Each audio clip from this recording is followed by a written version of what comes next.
All right, guys, I am super excited today. We've got a special guest. Rob is in the house. I reached out to Rob recently because I've had some friends and clients that I've been chatting with, and seems like there's been these massive explosions of skin stuff. I've certainly experienced psoriasis and autoimmune and all of that throughout my journey. And wanted to come on today to talk about the things that we can do physical as we're working through the emotional, things that can happen with the skin, and how to meet that, work with that on multiple different levels. Rob, what do you call yourself? A skin specialist, an eczema coach, and so excited for you to be here, man. Thanks for joining me. And welcome. Thanks, Mitch. I'm excited to talk today, and it's an honor to be on your show, and I'm looking forward to it, man. Thanks for having me. Yeah, likewise, brother. So I was thinking, man, if you're an eczema specialist, an eczema coach, psoriasis coach, skincare guy, I imagine you don't come to this work as like somebody who's interested in studying detox and nutrition. I imagine there's a deeper, harder story that led to that. Yeah, I wish that was the case. I wish that I had a actual natural interest in skincare. I still don't have that much interest in skincare, to be totally honest with you. But I do have a profound and deep interest in transformation and healing. I've always almost felt that energy in my body since a little kid. And what got me into the work was my own skin. I was an absolute mess at a certain point. I was 60% covered, eczema, dermatitis, psoriasis, and rosacea. On top of Hmm. that, hormone issues, leaky gut, IBS. I was wrecked. This was in my late 20s is when it really started to hit, early 30s. And that led me on the voyage of a lifetime. It started off going to dermatologists and getting the runaround and them telling me things like, there's no such thing as a cure for what you have. You think that diet has something to do with it? Man, you just listen to us doctors. We know what we're doing. Here's your choices. You have all these steroid creams and these topicals, and then there's all these other medications that we can give you that are also, they're scheduled for all these other illnesses, which is a miracle because these drugs are miracles, right? You get, and you start getting pounded with drugs, and we all know the story. Autoimmune goes up, immunity goes down. You start getting sicker and sicker, and the skin does nothing. It doesn't change. And you go back to your doctor, and the same thing happens. Oh, there's nothing you can do about it. We'll just up your dose or make it stronger. Years of that, and you finally get to the place where you completely just give up. You're done. And I was done. And at that point, what do you do? For me, it was the early days of the internet back then. I mean, this is 20 years ago we're talking, man. And I'm the dude who I got my first smartphone like 6 years ago. I got on Instagram 7 years ago. I didn't have a social media until I was into my late 30s. So I'm not a techie guy.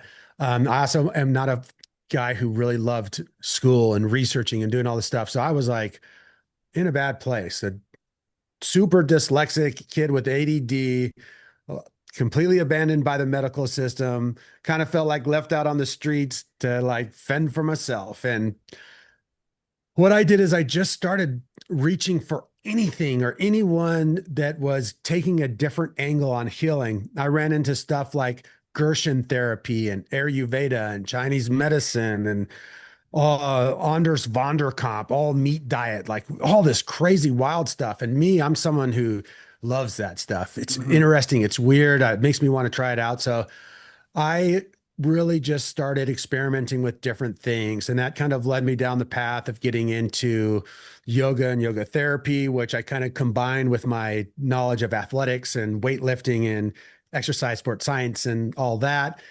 And that then led to really deep diving into cleansing, detoxification. Then that kind of led into healing nutrition. Then that led into my own protocols of customizing diet through biomarker systems. And it's just progressed and progressed and progressed over the last 20 years. And about 13 years ago now, I spent a year kind of dialing in the system and I did the hero's journey. I really did. The year that I healed my skin, I went from the ground floor to the penthouse, and it was like I can count the amount of bad bites of food that I took that year on zero hands because it didn't happen one time. It was immense focus like I'd never done before.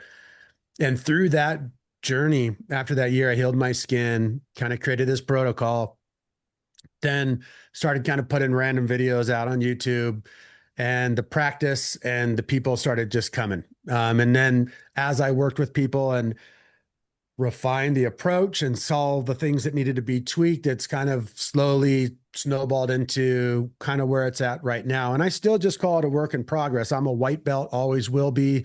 I'm no guru, I'm no master. I'm a pathfinder, I'm a researcher, I'm an experimenter, and I can lead pretty well and stay organized. So that's what I do. And this system's in a cool place. It's producing great results with people, and it's really based around three main segments. One is customizing the diet fully, which means you know exactly what to avoid, exactly what to eat, your best macro ranges, where your calories need to be, and eating is actually enjoyable and delicious. Mm. That's what customizing the diet means. Number two, we do have to get the body, the lymph system, the connective tissue, the fascia working properly. And that is where the cleansing, detoxification, the qigong, the Chinese medicine, the funny activities that you see me doing, the enemas, the salt flushes, the all of the weird cleansing and stuff is how we kind of reestablish the toxicity level and keep our lymph and our electricity, our electric system runs through the lymph. If that's cut off, you're not healing, you're not feeling good. And so getting that moving, getting that balance, getting that just as strong as you would your biceps and your back and your everything. Then thirdly, we got to take the holistic look at things. What are you doing about your relationships and your stress and your sleep and your mood, and your daily activities? And that's probably the area where I draw mostly on my education of being a behavioral science and a graduate school dropout for psychology. We do a lot of things there. So it's mind, body, spirit fully. And it's been I have to say, I'm very thankful for the journey that I've been on. It was absolutely horrible. It led me to a place where I thought I'd just be stuck in trying to heal my self world forever, never expecting it to turn into a career. And then it turned into a career where I get to talk to cool people like you, make content and help as many people as I possibly can. So it's been a interesting journey and a blessing. Sounds like it, dude. I love I love a good pain to purpose story, man. It's so common on this channel. I resonate with so much of what you're saying. Like we were talking about before.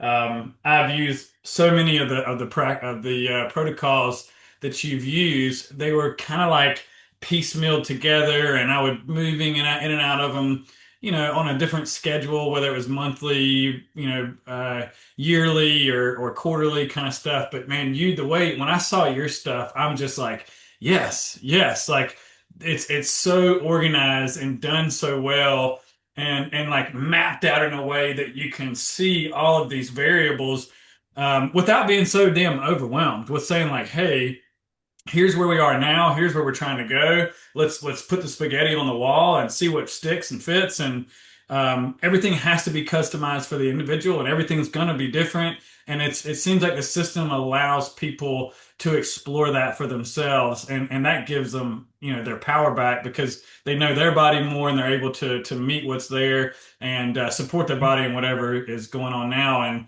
kind of like we were talking about before, creating a lifestyle around this. And I love the three steps, and we'll certainly get into that. The question that comes up to me is something I recognize in you that I'm recognizing myself as well. One, you said like when you were growing up, you had this, it's like you were interested in health and you wanted to be better, maybe. I'm not sure, I'm not positive on that, so correct me if I'm wrong. And it sounds like, or I'm curious in what kept you going or not accepting what was going on. Now I know that changes later, but the image that comes to my mind is sports. And I remember my sophomore year maybe.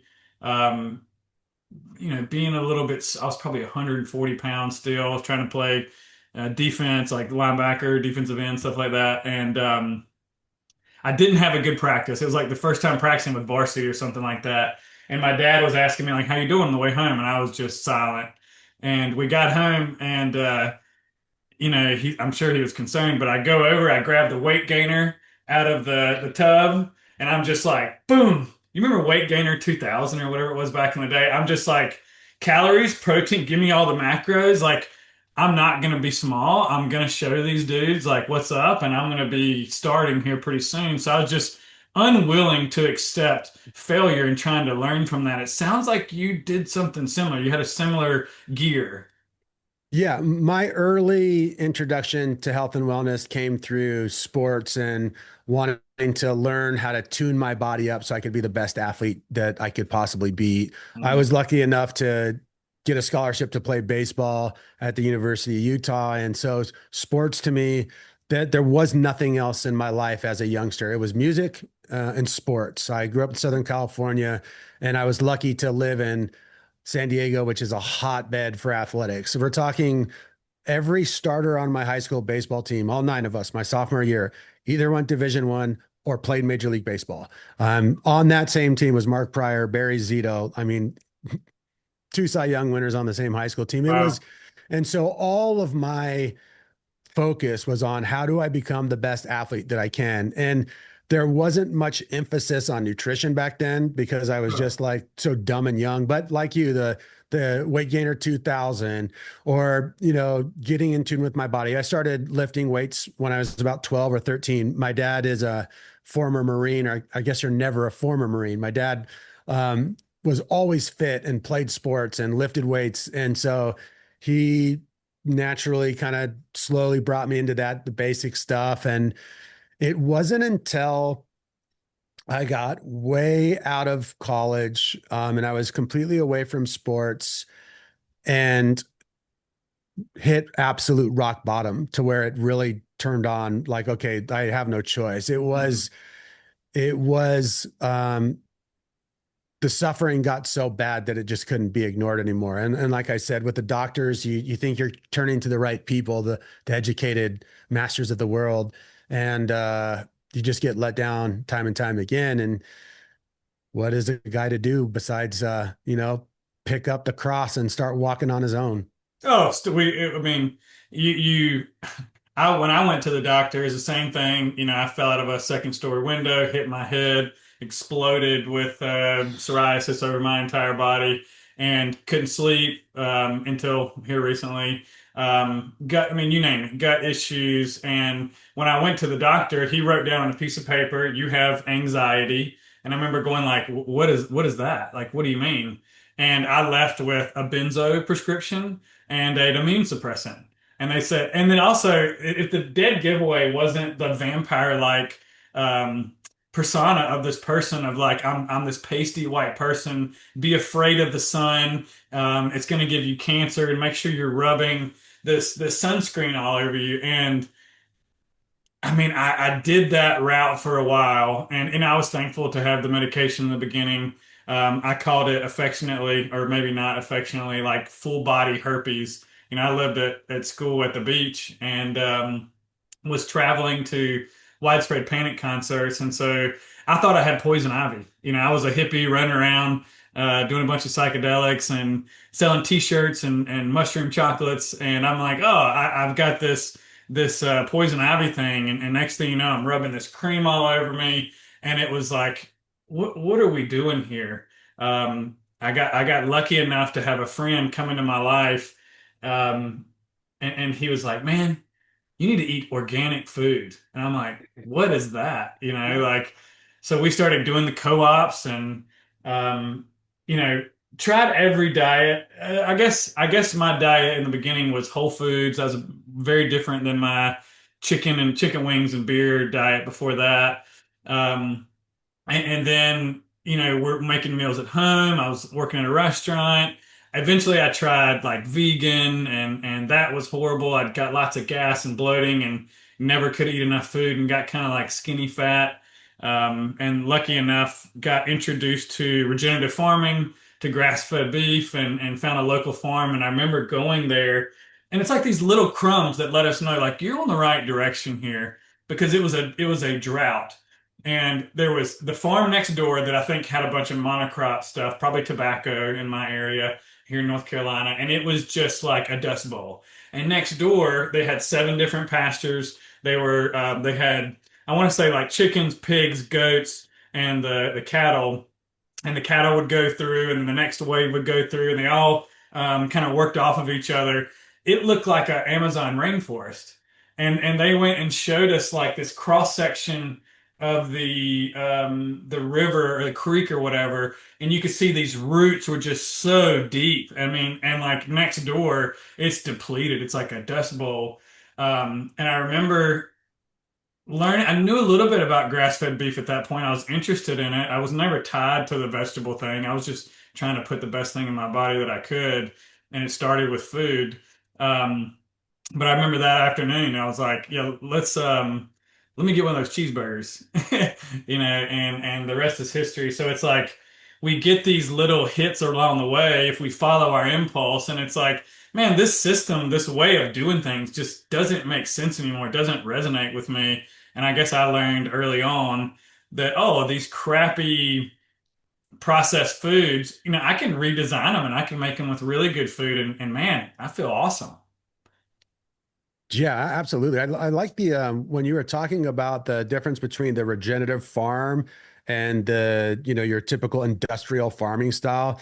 You're also painting the exact picture of what human beings look like, right? You can tell the regenerative farm humans compared to the industrial farm humans, and all of us is sitting there waiting for every single one of us to tap into is once you start treating your body in that same natural in tune with nature cycle that regenerative farms do, your body becomes the Amazon again. You look and feel different. Your eyes could change slightly colors. You get it's a whole new world, and it's sustainable and easier and feels good. And then once you're there, it's like, how was I ever eating that stuff before? Like I can't I think back to some of the shit that I used to do, man. One of my good friends was just in town visiting, and I've known this girl, man, for over 25 years. And she is the sister of, bear with me here. She's the sister of my former best friend who used to be married to her sister. So there's two sisters and then my best friend, long story. But us four, we live down in Encinitas, which is like this little beach town in San Diego. And every night we would turn on the smog machine, put on the disco ball, smoke way, way too much weed, Snickle Fritz weed. And then when we need a little break from dancing, we'd go to 7-Eleven. And this is a long time ago. I'd spend like $30 at 7-Eleven, which is like 5,000 calories worth of crap. It'd be like, just the junkiest junk, Butterfingers and Kit Kats and Snowballs and the jalapeno tuna sandwich, like gnarly stuff. And I felt and looked like crap. Hmm. I was covered in skin disease, Hmm. just like an industrial farm. They don't produce good food. They're ugly. They got a bad vibe. You might have some good times there, but then, like the regenerative farm, start giving my body grass-fed beef and organic fruit and raw milk and high quality local honey. Start getting my body out into the sun. And instead of dancing all night and then turning to that shit, yeah, eat a steak. And man, then it's just a whole different thing. And I think that the proof for anyone who's not on this side of it yet, if you're watching this or listening to this and you're kind of like, that sounds good, but man, it's real fun to just go and do my thing. I always tell people, take a moment to take a little moral inventory and be honest. Like, do you like your waistline? Do you like the way your skin looks? Do you like how muscular you are? Do you like how you perform sexually? Do you like your mood? Do you like that you don't ever dream? And do you want to change that? Hmm.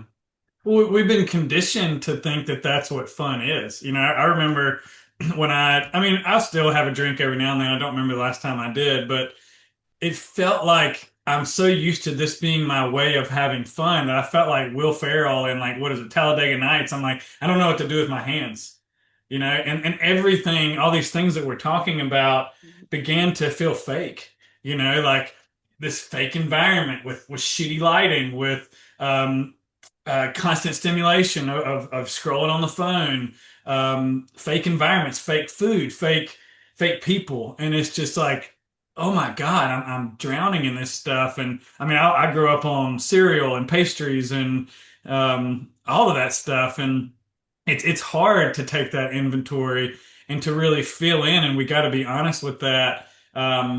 Is that a process, do you think, happens quickly, or is it like a slowly unwinding? What was it like for you? I think it can be both for people. I think I'm kind of an all-in type of guy, so things, at least on paper, seem to be like boom, an event, and then a change, and then they kind of happen all in both feet. But those types of things can also kind of like slowly trickle. You know what I mean? I have people that I work with that just a little more slow paced than other people. And maybe after 3 months, all we've done is started to work through the diet. And that's okay, because that's going to lead to the next thing, to the next thing, to the next thing. I think people, a way to kind of look at it is to know thyself, like put yourself in the best possible opportunity you can to succeed. And if you know you're like an all in type of person, but you also jump ship and can't hang with anything and have no consistency, then chill out. Take it the ultra slow route. Mm-hmm. Try to just play with one little concept for 6 months. Like literally clear your plate and make it so easy that's all that there is. And allow it to be fun and easy. One thing too, just a pointer for people, and this seems so silly.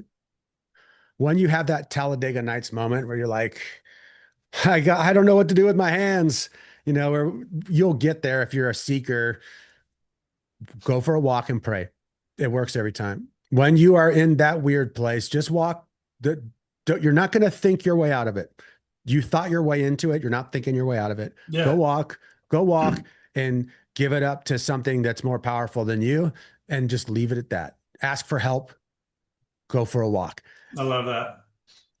That's a great rule. And when I would add to that, that I've really tuned into recently with like this kind of reparenting myself, if you will, it's when I'm reaching out for something else outside of me. Whether that's really, I noticed it with like scrolling recently. Oh, I'm bored or uncomfortable, so I'm gonna do this, and it's like, oh, I caught you a couple times. When you do this work enough, you really can be that observer and see yourself. But something that somebody told me, I believe it was Simona Irwin, she was on the podcast. She's like, when you're reaching out for somebody else, like that's the cue that you need to reach towards yourself. Like that younger version of yourself is saying, I feel uncomfortable, I'm sad, I'm angry, I'm whatever. And it's like, just take yourself for a walk for sure. Tap into that higher power and like work with yourself, like um, work with that younger part. And that's something that's been huge for me.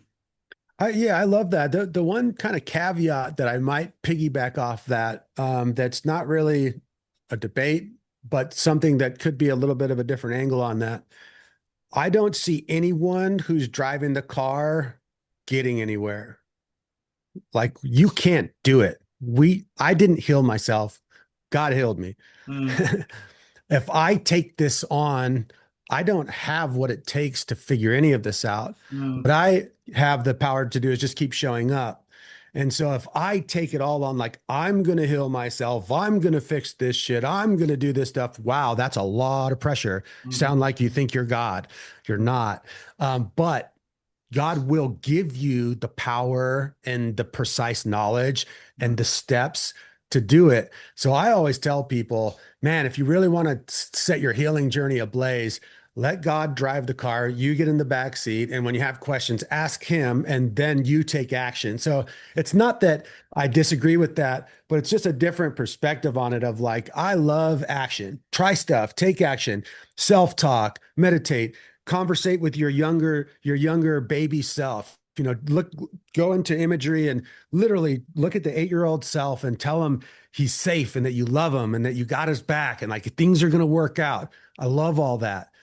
But I think that at the end of the day, if we think that we're the ones that are going to make this magic happen, we're going to find some darkness and some stuck places. And it also kind of allows a big opportunity for the ego to wiggle in there and start to think he's doing everything right and knows what he's doing. And before you know it, you're giving advice at the dinner table when you probably should just be thanking mom for making dinner. And Mhm. so I am always like on guard against my ego, because my ego is a powerful asshole, and he's a tricky guy too, and he can easily make me feel like I'm doing something really positive and good and woke or virtuous, and a lot of times it's just it's just that darkness in me that wants to be the master. Yeah, and I think to echo what you're saying, it's a lot of pressure on ourselves to have to do it all alone to figure that out and fix it. That is actually something that kept me stuck for a long time, feeling like I had to be the doer of my body. Ultimately, there's this belief that my body's broken, that I'm a victim, that I cannot get better, and how dare you? Um, and being able to lean into that higher power, whatever that is, the universe, God. Um, I think that's huge, and trusting that the next thing will show itself, and handing that over and saying, I don't fucking know. I think and think of one time that was such a big or message coming through for me was like I've tried everything. I don't know how to do this. And if you want me to have it, give it to me. Like give it to me now or give it to me whenever. But I'm going to hand it over and trust you. And if I can do that, yeah, it takes the pressure off me, and I don't have to figure it out. And just take like a deep breath, even thinking about that. Yeah, absolutely. So much of this is nervous system, immune system. You know what I mean? And one of the entry points to the nervous system and our blood pressure is our own inner dialogue, which, you know, highly caffeinated on some type of drug, all up in social media brain is really going to send you some. Oh, and next thing you know, you're like the guy that's done 10 or 2 ayahuasca ceremonies and feels like he's a shaman, and that's when the ego has taken over. And that's something that Irene Lyon, my mentor, really helps me with. She's like, we were talking, kind of debriefing from our first year, and she's like, "How do you feel?" I'm like, "Well, I feel like I know a bunch of shit. I've learned a lot, and I don't know anything." And she's like, "Yeah, that's exactly where you want to stay because it's easy to go into." I've had a couple releases here. I've learned to heal myself. I'm on the path. I'm so excited about sharing this. But if we think we are God and we're trying to get in the way, we can really hurt someone else, um, and hurt ourselves in the process as well. Like that ship is gonna crumble and burn before too long. And lucky to have people in my life to remind me of that. Yeah. So have you had experiences with like plant medicines like ayahuasca? Not ayahuasca, lots of mushrooms, lots of, even more recreationally back in the day. I didn't know that I was healing myself. I thought I was escaping. Um, you know, and had some of the most profound experiences of my life on psychedelics. I was traveling with Widespread Panic, a jam band, and I was sold mushroom chocolates and t-shirts and waters and grilled cheeses, and tripped so many times, but it was like me being myself and me being authentic and me trusting life. I was actually signed up to do this summer study, not study abroad, but I was going to go knocking door to door selling like dictionaries or something like that with a buddy. And I went to a Stephen Marley concert the night before and had this blissful experience and was like, all my buddies were going on tour with Widespread Panic after that. And I'm like, I cannot go. It was in the Midwest, Kansas, I believe. I'm like, I cannot go to a random town in Kansas. I had to find my own place to stay and sell these books door to door. My buddy had done it. And I'm like, I think I'm gonna go follow the music, man. And it was either an internship or explore me. And that's what I did. And it was, so much connection with my friends and then when my brother passed, my cousin and I would eat massive amounts of mushrooms and go camping and just cry and hold each other and cut up and have a good time. And it felt like we were, what's the word, rebelling. But what we were doing is we were removing all this stuff and being able to talk about it and cry. And at that point, I didn't know how to do that. Um, Now, fast forward to now, the way I'm not really, because I've been healing so much trauma and working on, I was the guy that felt like I could handle anything. And when I got into this work, my capacity was razor thin. And so now, I mean, I'm certainly interested in like a psychedelic journey, like blast off kind of thing. I'm not interested in it right now, but when I do have difficult things that feel stuck, I love throwing down a little microdose, go hiking in the woods. There's always some deep excavation of whatever emotion needs to come out. And usually whatever I am really worked up about becomes very silly, that I've put too much pressure on myself. And so um, it's just like a little bit of a reset for me. What kind of experience do you have with it? Oh man, Bird, this is my old world is psychedelics and all this stuff. Like you, I lots of mushrooms and plenty of LSD and Hmm. late 90s more ecstasy than a human should ever eat and Yeah, I do a lot of that too. Yeah. all of that. And then in my more adult life, when I started stepping into the healing realms, I was still smoking weed on a regular basis. And I had gotten the opportunity I was living in Shasta and I basically had a medicine house. We were doing peyote, ayahuasca, having shamans from Peru and Ecuador come and um, it was a pretty deep time. The ayahuasca for me, I didn't have the experience that most people have. I have too strong of a guardian angel. So all plant medicines, they definitely bring you, they lift the veil and they bring you into another place and they can be amazing teachers. The problem is that they also come with the availability for demonic shit to get in Yes. there. I've learned a lot about that, and that scares the crap out of me now. Yeah. And so for me, my parents and my family lineage is so devoutly Catholic, pray every day that my guardian angel, when I did ayahuasca, was like, fuck you, dude. Like, fuck you, ayahuasca.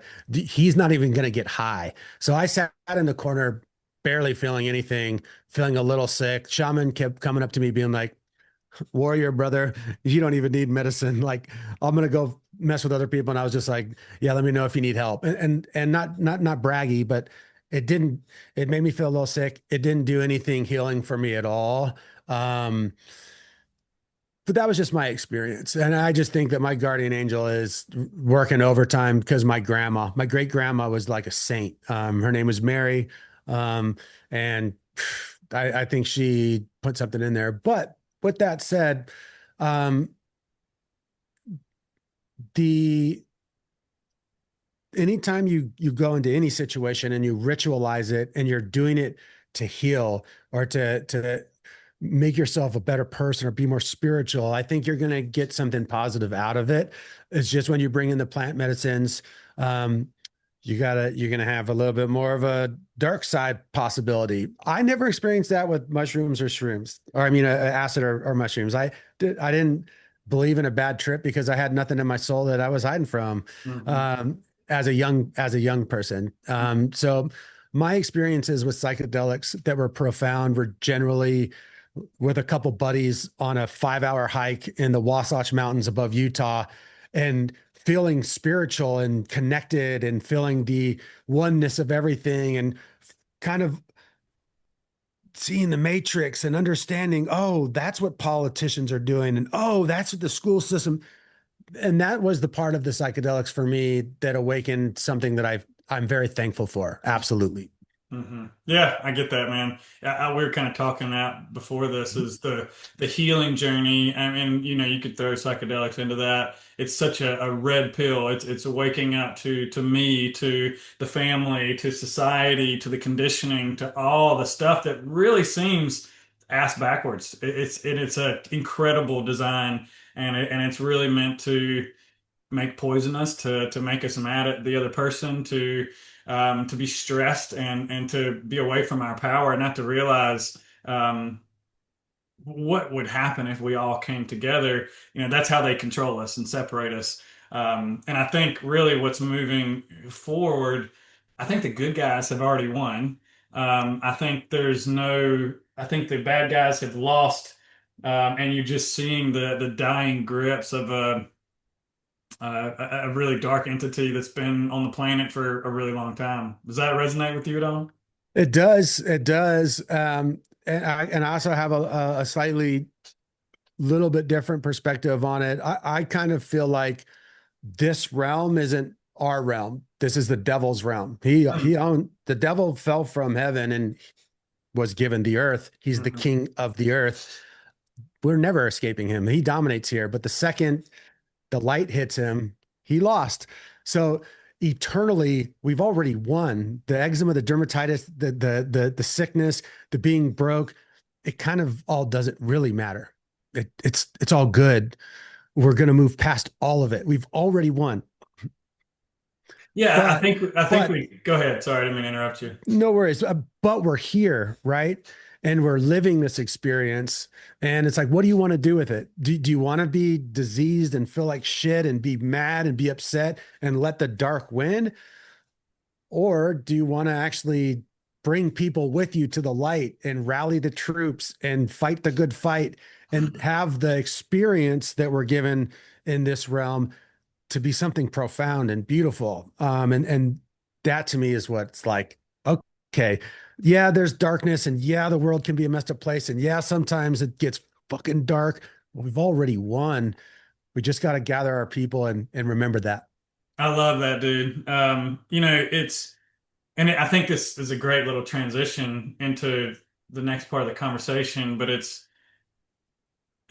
for me, learning all this stuff, seeing how things are backwards, that we really have to be intentional if we don't want to be poisoned and stressed and sick, and then doing those things and being ostracized, being the weird guy, being made fun of, and it's really easy to go like to be shameful and to go into that cocoon and I'm gonna hide and I'm gonna be weird and then you realize that that's how the darkness wins. That one of the best things that we can do is to share our light and to share that with other people. And I see that in both of us. And it's this, man, I see how nasty things are. I see that you have an option. It doesn't have to be that way. And here's what I did. And here's what I'm continuing to do because I do think it's a lifestyle. Um, but you don't have to be like that. And once you can, Kerwin, I can't remember his last name, but he was this Australian guy. He would always talk about the piss pool. And he would be like, when you start, everybody's in the pee pool, peeing on each other, keeping everybody warm. And so when you wanna grow, you gotta step out of that and into the cool breeze, and you gotta feel what it is to fail and to get your butt kicked and to feel those wounds that have been warmed by holding them down. And people are gonna point at you and scream at you and say, get back in the pool. And man, that warm water, it reminds you, it feels so good. But once you've had that red pill, there's no going out, and you got to just keep feeling that pull to that growth, and eventually, once you get some repetition going, you see the ball go through the net a couple times, then you know you're on the right way, and that's why it's so important to have people like you and communities that we can immerse ourselves in that aren't the piss pool. I love that. It reminds me of something I tell my clients all the time. I remind them, I say, hey, do you know where depression and anxiety live? In comfort, Mm, in your comfort. mm. Explain that. So I want to be comfortable. I want to feel good. So I'm going to do the things that make me feel good. I'm going to watch YouTube all day. I'm going to smoke that weed. I'm going to eat that jelly roll. I'm going to totally at night just allow myself to Netflix to the fullest. I'm in a video game all day, numb, comfortable. That's comfortable. That's comfortable. That's comfortable. But in our guts, what are we really longing for? Adventure, love, connection. We Mhm. want to be the person that has the story that we keep watching on TV. And the difference between being in that place is, yeah, comfort has to happen. If you don't have any comfort, you're going to just die. You're just going to Mhm. disintegrate. Mhm. But every time you choose to go into that comfort from whenever to whenever, instead of doing that one little thing that just might be slightly uncomfortable, we're giving fuel to anxiety. We're giving fuel to depression. We're literally pumping the system with the gas for our destruction. Whereas if we do just take a little bit of time to face what's scary, what's on the other side of that? Man, pure, unadulterated energy. Have you ever done anything hard? It sucks. It's boring. There's a point during it where you want to give up, and then there's a point where you don't give up and you keep going, and then it kind of gets weirdly fun. And then you finish the task and you're like, hell yeah. Hell yeah. I feel juice in my body. I feel alive. I never have experienced that after a binge watching Netflix or video game. Never. It only comes from getting out, facing that thing, overcoming it, even if it's just a 2 hour little thing during your day. And, there's plenty of science behind it. There's actually a part of your brain that takes on challenge. And the more you take on challenge and discomfort, the stronger it gets. And it almost gets like a guy who's lifting weights for his first time. It gets a little taste of the testosterone boost. And it's like, oh, now I'm seeking discomfort. And then you get comfortable in the discomfort because you know where it's going to lead. Because Mhm. really, if I'm gonna go into that dark place of just couch potatoing, why am I actually doing that? Well, I want to feel good. Mhm. I want to feel good. I want to feel safe, and I want to turn my brain off and stop worrying for a second. And it works for that. But then it also fills the depression and anxiety bucket. Where on the other hand, if we use that, go into the challenge, okay, get a little uncomfortable, then my goal of feeling good actually is fully embodied. You feel really good. And when you do that enough times, you start to sleep at night again because your body gets worn out from taking on challenges all the time and getting good at it. You're like a handyman. Like I try to look at myself as a handyman, like a wise 72-year-old handyman who goes around to all of these people's houses each day and calmly comes in and does a few little things and fixes Mhm. their problem Mhm. and then just kind of mellowly walks away. And it's like he's taking on problems without even look like he's doing it. And that's like where I'm not there yet all the time, but that's where I want my vibe to be. And when I have the lowest levels of anxiety and bad sleep and challenge and frustration about myself and all that, it's when I'm tired at night because I've done so much during the day. I've really done stuff. And maybe that just means I took on editing a video and it took me 8 hours and I didn't want to do it and it sucked, but I stuck to it. I took some breaks. I had some frustration. I dealt with it. I took a walk. I did some praying. I ate a good lunch. I came back to it and I just kept at it. I kept at it, kept at it. And oh man, now it's done. Now I feel great. Now I earned some TV at night and it's not going to mess me up. Now I earned, hey, now it's Friday night and maybe I do want to have a beer with the boys or have a vodka with my mom as we talk deep about spirituality. And then it all fits in. Then it has more of a balance. Mhm. Yeah, that makes so much sense. And through that process of doing the hard thing, you're building safety, you're building self-trust, you're building capacity to be with something that's difficult. And for me here recently, really have been working on befriending fear.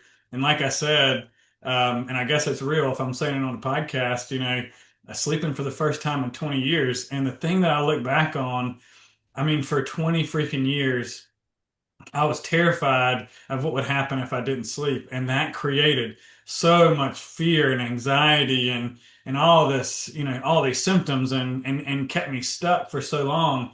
And then when I finally started meeting the terror and the fear that's trapped in my body, um, moving through that wave of emotion took 90 seconds, and that's not exact, but that's a good estimate of how long an emotion lasts. But I let it last for 20 years, and I say that in case somebody's hearing, that's hesitant to move towards it. We're so used to putting a band-aid on it, fixing it, trying to figure it out. And so much can happen when we trust and we allow. And we come through the other side of that and going, damn, I waited 20 years to take 90 seconds of trust. And it may take that long. And you may have resources that are unhealthy through the journey, but slowly those they lose their, I don't know, their luster or whatever it is. It's like, why am I doing this? I remember getting healthy for the first time, and I would basically eat really good during the week, and during the weekend I would binge drink, and I'd be like, man, I feel like shit till Monday or Tuesday, like. But so much of my identity was built on being that crazy son of a bitch that couldn't miss out on everything, on anything, and then you wake up and you realize how sick it is to sleep in on Saturday or to wake up early on Saturday and go to the farmer's market and get some good food and come home and cook that and hang out with people. And yeah, man, it's the gift that keeps giving as long as we keep trusting it.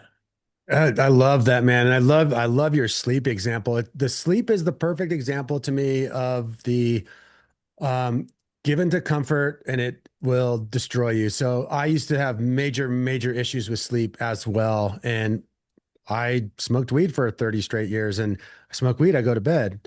Comfortable, right? It's easy, it's comfy. I'd smoke my weed and go right to bed. Well, am I actually sleeping while I'm stoned? Probably, maybe not. Am I really having deep, real sleep? Who the hell knows? And when you get to a place where your comfort devices stop actually working, then you're in a really, really dark place. And then you seek other comforts. Okay, maybe it's now Ambien, or maybe it's the sleeping pill or whatever. Um, and the other side of that for me is here's what helped how I started to be able to fully sleep anywhere, anytime, no weed, no need, cut out all the comfort. Rob, guess what? You get to sleep from midnight to 4 a.m. That's it. So I was already setting myself for you're not sleeping. So you don't have to fear that. You're not going to sleep. So get ready for this. And what happened? Okay, I'd try to go to sleep at midnight and I'd toss and turn till 4. And then I'd get out of bed. I wouldn't allow myself to take naps. And then the next night, oh man, even worse. By night 3, I was so damn exhausted that I started falling asleep. Oh, cool. Alarm hit 4 a.m. Whoa, I actually slept. Try it again. A month of that. Then I ratcheted it from midnight to 7. And then that turned into I go to bed at somewhere between 8:30 and 10:30, and I wake up somewhere between 4:30 and 6:30 every night. I don't need weed. I don't need Ambien. I don't need anything. I don't need supplements. And I can be at any place and sleep. And that's the difference between if you keep seeking the comfort, it's going to mess with you and destroy you. And if you just take on a little challenge head on, gamify it, know it's going to be a journey. I look at it more as an adventure. Then I'm not stressed. Then I'm not fearing it because I'm accepting it fully. I'm not going to sleep. I can't sleep. I might as well go on the sleep adventure and see what this psychedelic naturalness feels like. And boom. And what you're describing there is like I'm not sure if it's DBT, but it's an insomnia-based training where you give yourself a small window to build sleep pressure and to Forced reset. force reset. Yeah. And that's basically what helped me. I heard this guy talking about, hey, when you wake up in the middle of the night, um, and you can't go back to sleep, adding fear to it or rumination or whatever, it's like you can't control what woke you up. Like something pulled you out of sleep, right? Something shook up your snow globe, and you got to let that settle. But every time we bring in a thought or whatever, and we try to control it or figure it out, that's shaking the snow globe again. So can you just lay there and learn to trust that my body, if I don't fall asleep now and I don't even go back to sleep this night, then I will be able, my body will make up later. And so I didn't have that trust and I didn't have that safety. And I never, it's learning a new language at almost 40 years old. Um, but it's worth it. And, um, it's that and just knowing, and that's what happened this week. I mean, I had a big one that came up, an old memory. I would call that like a PTSD flashback. And it felt like I really wanted to reach for something. I wanted to Google this or change it. I had it coupled, I'm on testosterone, and I had the belief that this is testosterone causing this. And like, man, this testosterone has been great, especially for someone who's had TBIs and all this stuff. But it's really easy to get into my body can't sleep and I gotta make it sleep. I gotta knock it out. And that it's amazing how quickly it shifted when I just was open to trusting it. Yeah, it's fun to it's actually fun to watch your brain literally change in front of your eyes by just having a different inner voice and perspective. You know, it's like we have a lot more say of our anatomy and biology than I think we realize. And I think that's a cool thing. I think that when you start to figure out that there is no separation between the thoughts I'm thinking and the way my heart's beating, you start to go, oh, so I have some impact on this. And that can Oh, be real fun. yeah, you learn to watch that. Like that's what actually kind of what happened the other night. I was just kind of being the observer. It's like watching that leaf go down the river and not going with the leaf, just letting it go and watching like, oh, like what happened too is I had all this terror. I fell asleep for briefly, and then I woke up and it's like I didn't know where it was for a minute. And then my thoughts were like, and pulled that back in. And I was like, that's really interesting because I believe I just woke up and didn't feel any activation, but my mind and my brain did that. So if I'm creating that, well, then if I stop feeding that fire, if I take the gas away, well, then what happens to that fire? That's brain retraining. So whenever this trigger happens, that's actually a good thing because that pathway in the brain is opening up, and now you got direct access to relate to it differently, to complete what needed to happen. Do you need to feel like you're punching and or running away, fighting something? Do you need to just sit there and teach your body that it's okay? That's the renegotiation of the trauma and the completion of the stressor that didn't feel like it had access or was overwhelmed in the moment and shut down. And so that's why education is so important with this because that's what allows you to stare that thing in the eye and sit in the fire and know this fire is not going to burn me this time. I followed that impulse and let it burn me for 20 years, but it ain't happening anymore. And that's kind of all that happened. Yeah, it's a trip how much neuroscience is deeply impacted by our own personal narrative. It's fascinating. Yeah. And what you resist, it persists. If you're running away from it and trying to fix it all the time, well, then it's going to keep showing up. And it's like, you just see that happen so many times, and it's so cool to knock on that door and to see what happens, to move closer to it, to the pain, and to see like, oh, like this thing is shifting and changing. Like I feel my body wanting to run away, but I'm sitting here and I'm telling myself, "Hey, I got you. I'm not going anywhere. I'm going to be here with you, and you're not alone.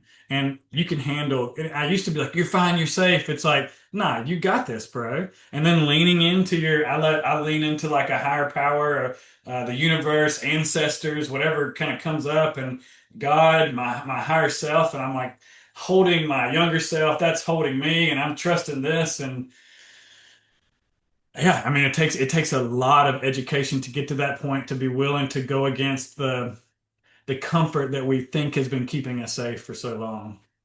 Yeah, absolutely. Those are good points. Kind of also reminds me of the way the actual body works. So it's like when you have a sciatic nerve issue, you don't just lay around, you go to the place using some type of flexibility or some motion within the lower cervix and spine um, that goes right before it triggers the pain.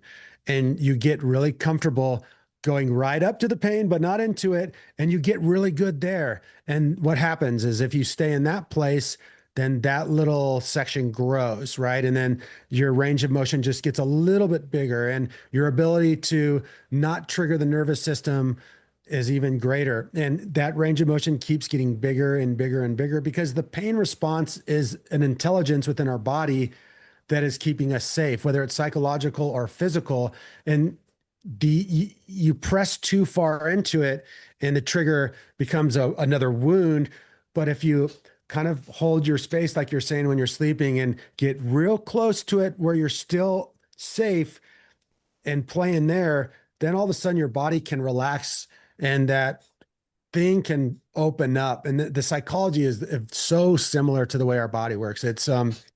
And with me with skin health, I find with people that are experiencing the autoimmune and immune related skin disease, there is always a huge psychological and spiritual component to it. I would almost say like majority of it is that. You just read my mind, dude. That's exactly what I wanted to talk about is what are the patterns, the root causes, the things that you tend to see in this community and yourself when people have this skin issue? Because what I've seen is the people that I know that have overcome trauma, that are doing their work and working through it, every single body, every single person has a skin issue. And the way I think about it is there's a big stressor that we are unable to handle.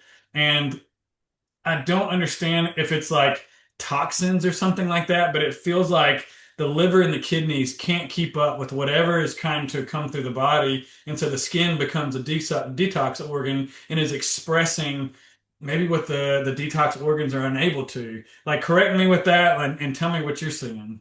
No, I think that's definitely a part of it. I think about it even in a way of if my thoughts and my body are really one, and my gut biome is literally my second brain, and the food that I'm eating and the environment that I'm in and the microplastics that are in my clothes are all destroying my second brain. How the hell can I think good thoughts? How can I even have a personal relationship to myself that makes any sense? That circuit is all wired all crazy. So as the physical health gets worse, the mental health gets worse right along with it. They're like two peas in a pod bouncing off each other.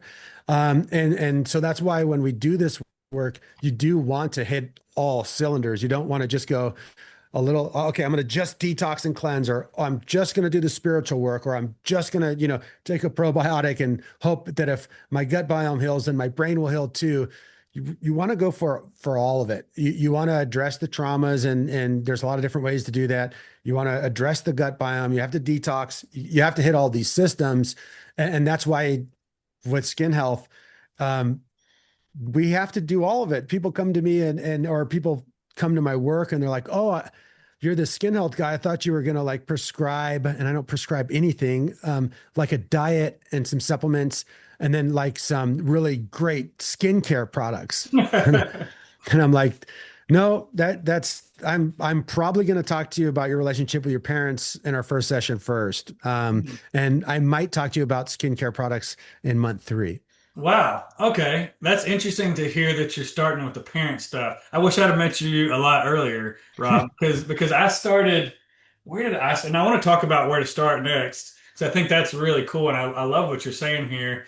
Um, where did I start? I started by knowing that the better I ate, the better I felt. It's like I'm looking at the inputs. I think that our skin is also a mirror of what's going on the inside and mirroring what the inputs that we are taking in. And so, what are you thinking? What are you consuming physically, mentally, spiritually? And it was just a slow roll. Like, I don't think you have to take 20 years to do this. It definitely did for me. And all the wins that I mean, I've always shared what I learned. It was food and then more movement.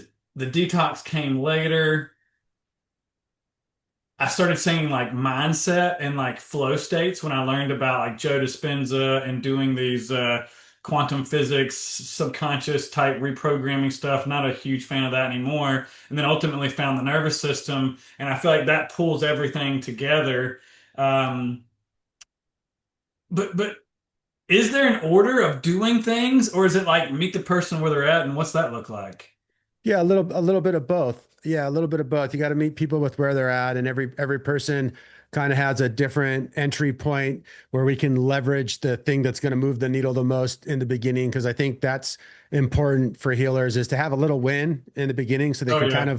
kind of like get on a good roll. But everyone's different. Some people need to hyper focus on their food, and their psychology is not the thing that's the most out of balance. Some people, their food's kind of okay and it just needs some fine tuning, but their emotional, the way they deal with things and their spiritual life and their relationships are, oh man, they're just wreaking havoc on them. So we're going to go into there first. I think the cool thing is, and you expressed it, Edu Portal says this all the time, and doesn't matter the path, pick one, go, start walking, master it. It's going to lead to the same spot. Start Because, taking action right now. well, and to master anything, to become a carpenter, you're also going to have to master psychology, diet, and everything. Because to be really good at what you're doing, it's going to involve all aspects of being a human. We are holistic, absolutely. We cannot compartmentalize these things. And so everyone's starting place is going to be a little bit different, but we're always going to start with customizing the diet. We're always going to start with doing some level of cleansing and detoxification, lymph work. And then we're also going to do some level of what does your life look like? And let's start to get some routines and some new behaviors thrown in there. And at first, we're kind of seeing which things out of those three categories are most natural and most easy, and then we can build upon. And then it's just progressing and progressing and progressing, and then sometimes stopping and resetting the mechanism, and then, okay, getting back to it. Because the thing that I tell people a lot, and this sounds kind of like cliche, but it's a lifestyle. It's not something that you're going to do for a year and then you're healed and then you go back. It's once you start, it's forever. And sometimes that triggers people and it scares them like, man, but I love pizza and beer with the boys. Well, guess what? You might be able to be that healthy dude who goes and has pizza and beer with the boys once a week, and that actually adds to your life and doesn't ruin it. I have plenty of clients who look like they live normal lives, but we got to reset the mechanism. And you're here because your life sucks. You don't want the same Yeah, life. You yeah, don't yeah. want the same life that you have now. So let's turn the page and give you something new. I love that. I never really thought about that. It's like, hey man, why did you come here? Was it awesome? Were you like kicking ass and taking names, or did you get your butt handed to you and you crawled in here willing to do anything? Now, I am a believer, and I've seen myself. There was a time when I had to be so strict. At this point in my journey, I'm like a lot more flexible than I used to be. Brought in the things like sourdough, gotten rid of the booze. Um, we'll have pizza and pastas and things like that rarely, but that took a long time to get there. And really doing all the things that we're talking about, being perfect for many years, getting into therapy. One of the things that I remember, speaking of like the psychological part, the nervous system part, is I had so much food sensitivity at that point. I was eating meat, salt, eating one time a day, like no motility, just super bloated and feeling gross. And the thing that happened when I started having uncomfortable conversations with my therapist and working through this stuff was I'd start burping, right? And it was like all this tension, tension that was held up in the fascia, that started to express itself. And man, a couple weeks, months later, I'm eating more foods. I mean, more, I mean, roots, fruits, meat, any kind of meat, eggs, that kind of thing. And then I had a buddy over and I tricked him into cutting some wood with me. I was like, "Hey, you want to get a workout in?" He's like, "Yeah." I was like, "We're gonna bust some wood." And at the time, I couldn't exercise more than 15 minutes at a time, or else I would be on the couch for weeks. And I don't know what happened with the alarm. It didn't go off, and we went for an hour, and that's how I started building my ability to exercise back. So it's just one little thing at a time, and when you start putting this type of lifestyle onto making it a lifestyle, and the things that we repeat are the things that I mean, gosh, in a year, so much can happen. I know we're kind of getting long in the tooth here. Dude, Rob, I could talk to you freaking all day, man. And I've Yeah, really enjoyed this. Thank you so much for sharing everything. I think what I'd like to do with the little bit of time that we have left is let's lay out some. I know everybody's different with food, and like I was just kind of demonstrating, what I was trying to demonstrate is you got to work through this. For me, it was massive elimination and then slowly bringing in one thing at a time and being sure that's something I can have and knowing how often I can have that, really personalizing the diet. Um, if somebody is like, this is me. I'm eating McDonald's. I'm eating like crap. I know it's a problem. I'm not moving that much. I don't even know what the lymphatic system is. Like, what's like a sample, simple meal plan? Maybe some of your favorite foods that you see people doing well on in the beginning. yeah, I think that's a great question. One thing that I would need a little bit more information on, and this is kind of where the magic would happen, is I'd have to ask that person, like, what is the thing that's the most challenging for you, right? And let's just pretend the person's like, the hardest thing for me is that I constantly overeat. I'm obsessed with food. I'm a foodie. I just love it. I just eat, blah, blah, blah, blah, blah, blah. Then that person is going to fast. Oh, okay. So Food, you do it food, right in intermittent fasting, longer fasting. What do you think? we're going straight into water fasting with that person because they are going to learn a new relationship intimately with the relationship to food, hunger, and what that actually means. We're gonna go right into the deep end with a person like that. Um, and what that's going to do is it's going to reestablish a relationship to what hunger really is. And when they come off that fast, the they're going to eat the most simple food. They're going to have a steak that has no butter or salt on it, and it's going to give them an orgasm. Yeah, that is one thing that I remember. I did a lot of fat. I reversed basically diabetes and metabolic issues years ago with that, and that's I worked with Dr. Dan Pompa. You ever heard of him? Hmm.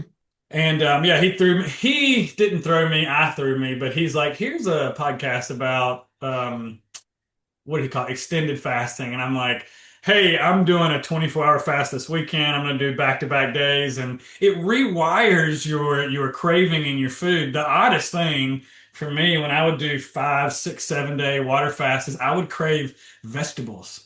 And I'm like, what in the world? Like before that, it was hot wings and beer. And all of a sudden, I'm like, give me a steak and a salad, and I am good to go. Is that kind of what you're doing? Is that's part of the process? Is rewiring those cravings?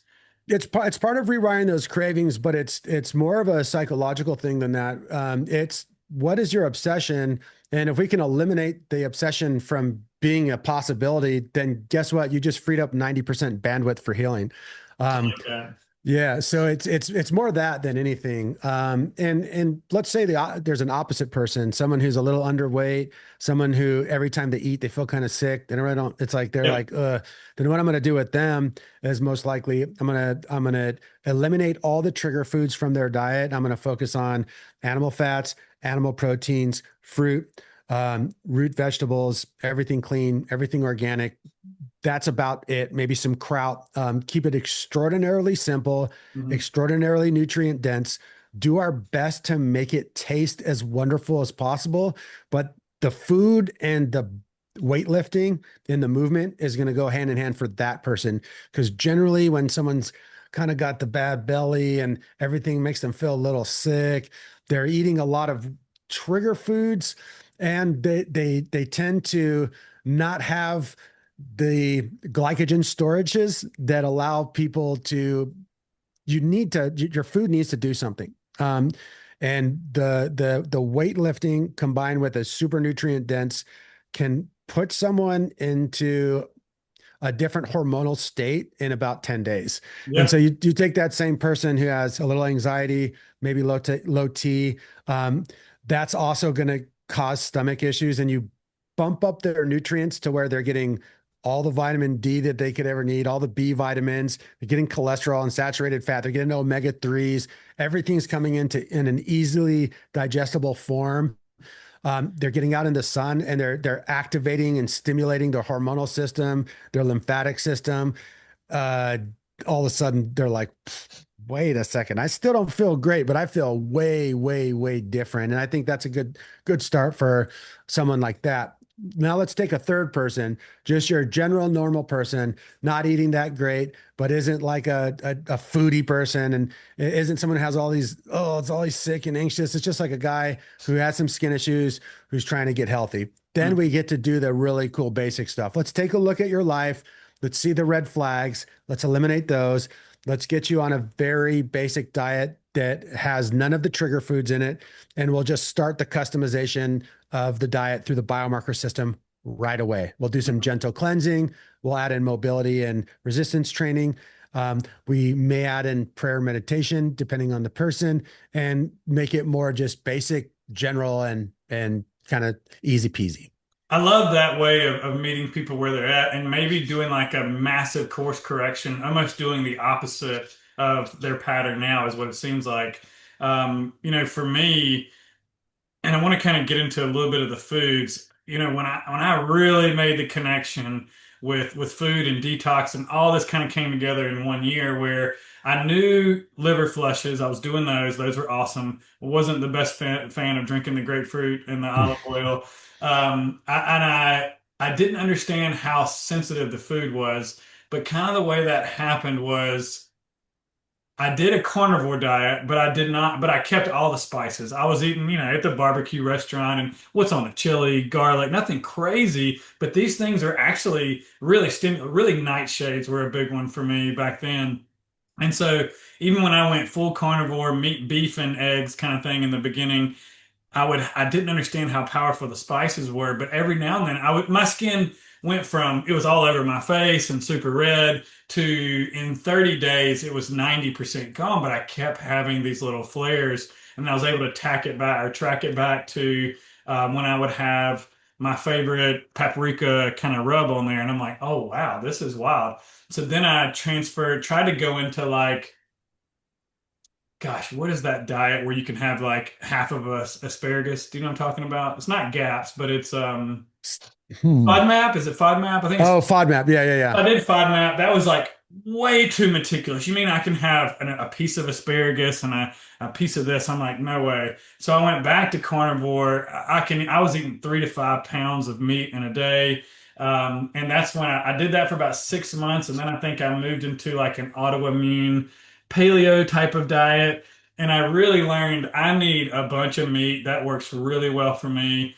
But I also had given myself a thyroid issue from being terrified of carbohydrates for so long. And I was on thyroid medication for 2 or 3 years.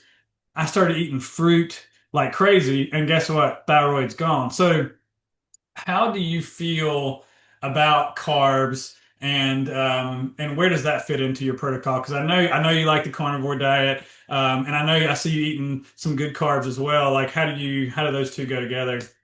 Yeah, I am not someone who shies away from carbohydrates at all.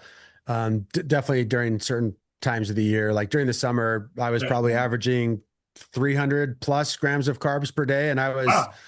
probably 8% body fat, like more shredded than I've been in a long time. Hmm. During the winter, I'll probably drop that down to 150, 100 grams of carbs. Yeah.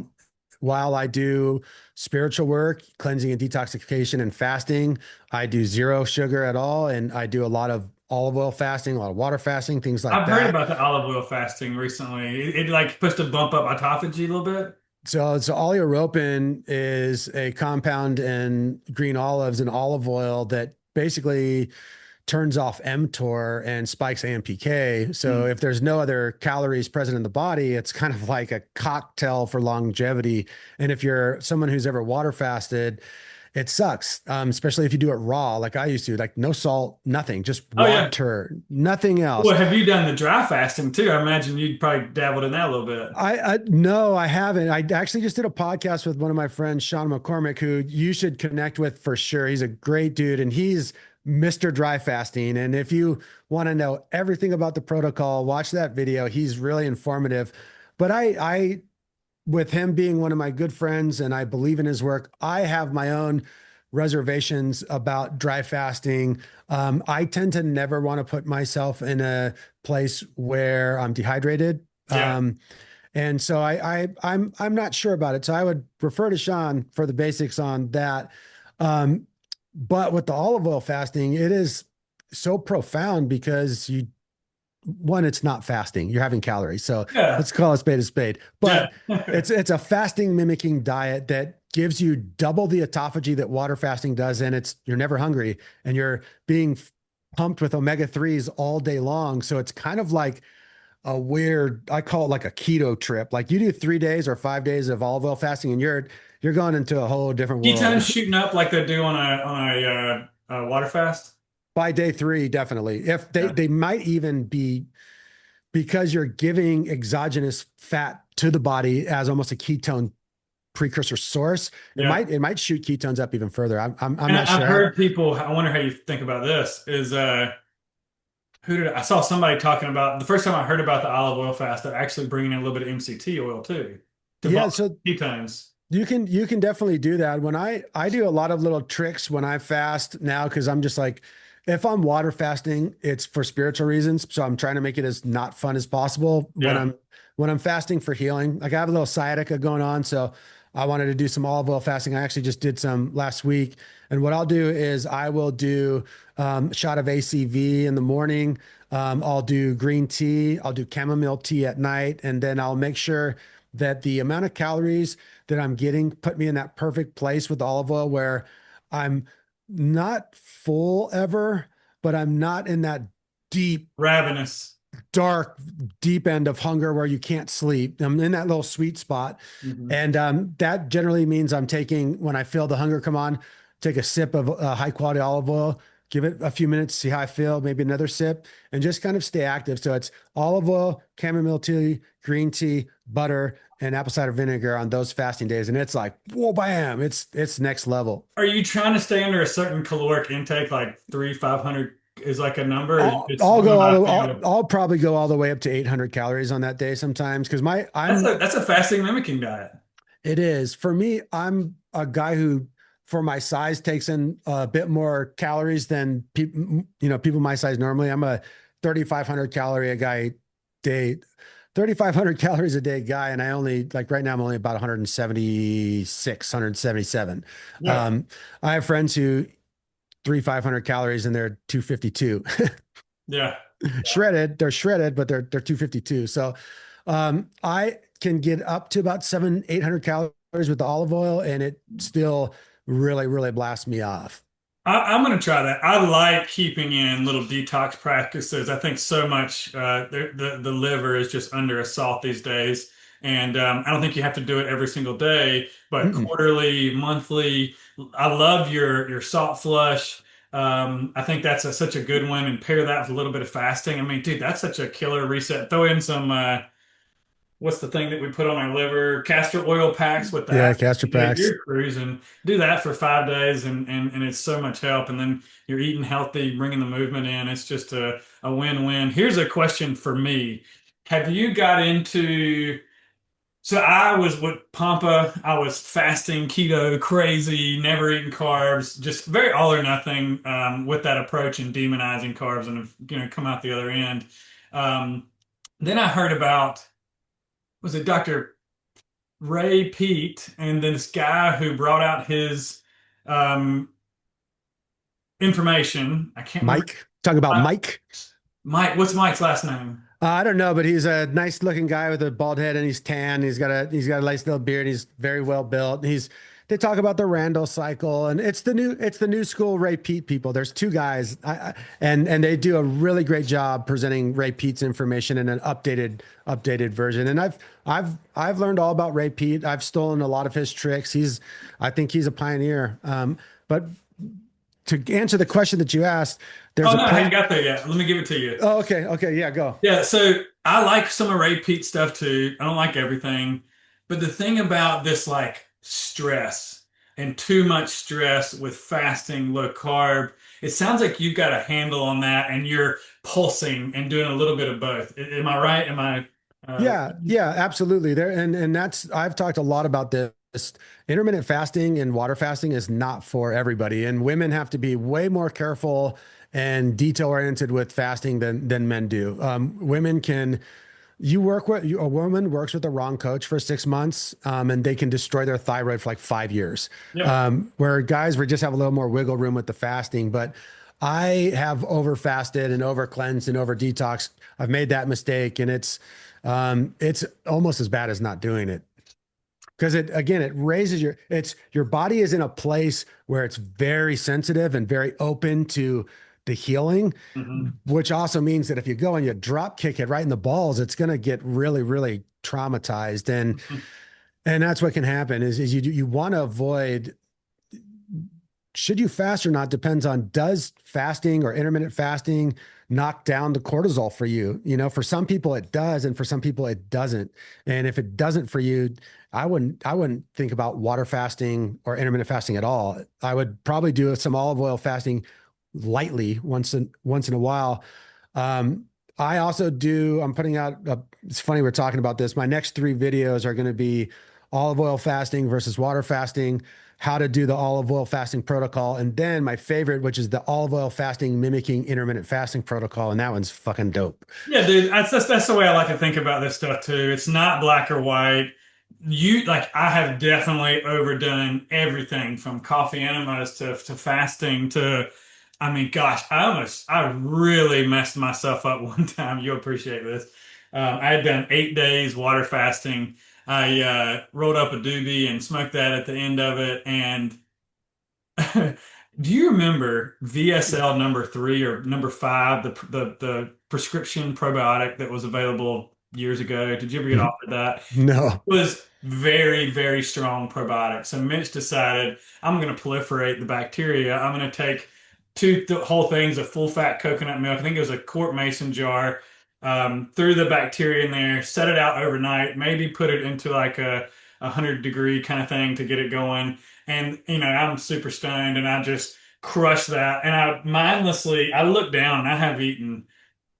I mean, imagine a quart mason jar of full fat coconut cream that's been fermented to God knows what, shoved all that bacteria. I mean, I can't give myself SIBO through that. That messed me up for years. And so I love your approach to this. So many times we have to kind of, it's like, what is it? If you ain't rubbing, you ain't racing. You got to kind of somebody's got to go to those places to understand the boundaries to work in, and nobody's the same, but we're similar. We have certain patterns, and it looks like you've really fleshed those out and helping people. And I can't thank you enough for your work. I love the protocols that you put together, the community that you have for people, the one-on work you do, and the results speak for themselves. If you guys have seen Rob's YouTube page, his Instagram, so much good content and resources for people. Um, Rob, I'm going to wrap this one up for today. We'll definitely come back and do a second one. I feel like we just kind of scratched the surface here for people. But where can people find more about you? Is there anything that you want to promote and share with the audience? Yeah, really. I mean, the only call to action I really have is if you're an individual out there who is serious, is wanting to actually heal your skin as fast as humanly possible, maybe even in 3 to 6 months, you're ready to invest. But I'm going to go back to number one. You're serious and not messing around. Like you're ready for a freaking experience. That's the people I work with as a private coach. And you can find me at the originaleczemacoach.com, which it's the the website's I have to give the background. I am the original eczema coach, but the reason I made it that website is because in the past 5 years, there's been an explosion of eczema coaches that pop up.